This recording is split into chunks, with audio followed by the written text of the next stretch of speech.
আমি ৫৫ বছরে পা দেব দেব করছি। আমার এক বন্ধু জিজ্ঞাসা করেছিল, নিজের মধ্যে এই বয়সে পৌঁছে কিছু পরিবর্তন অনুভব করছিস কি?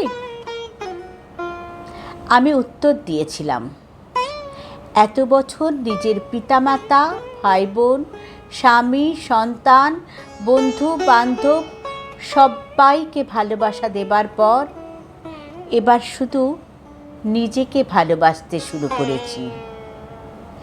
হ্যাঁ, আমি পরিবর্তিত হচ্ছি। দীর্ঘদিন পরে বুঝতে পেরেছি যে আমি কোনো মানচিত্র নই, যে সমস্ত জগৎ আমার উপর দাঁড়িয়ে থাকবে। তাই সবাইকে ঝেড়ে ফেলে আমি বদলে যাচ্ছি।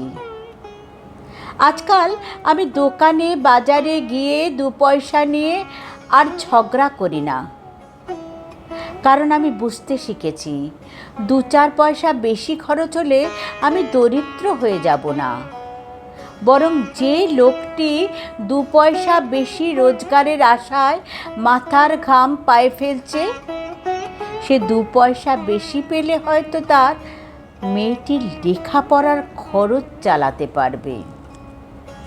সত্যি আমি বদলে যাচ্ছি।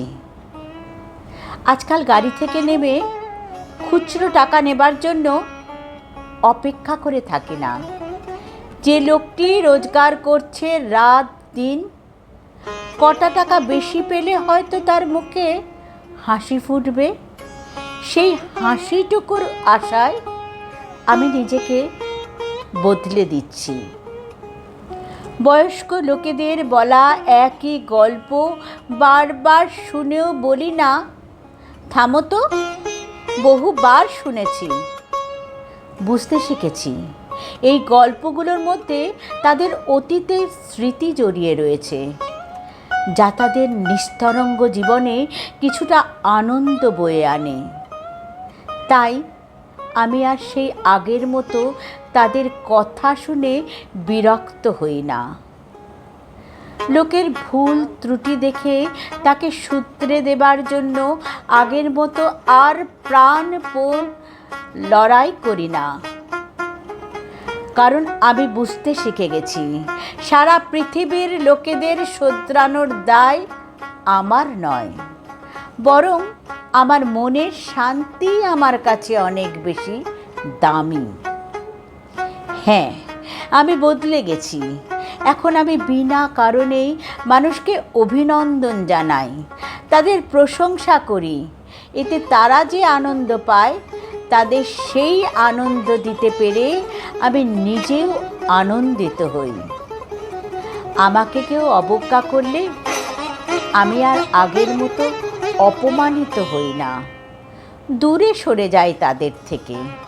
আমি বুঝি তারা হয়তো আমার মূল্য বুঝতে না পেরে আমায় হেলা করছে, কিন্তু আমি তো জানি আমার কাছে আমি অমূল্য।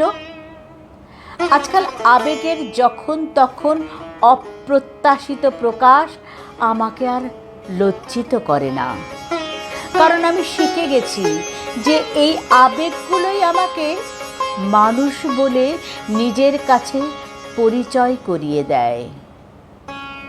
এখন আর নিজের ইগোকে আঁকড়ে ধরে থাকি না। বুঝে গেছি ইগো মানুষকে একাকিত্বের দিকে ঠেলে দেয়, বরং এটি ছেড়ে দিলে সম্পর্কগুলো সুন্দর হয়ে ওঠে।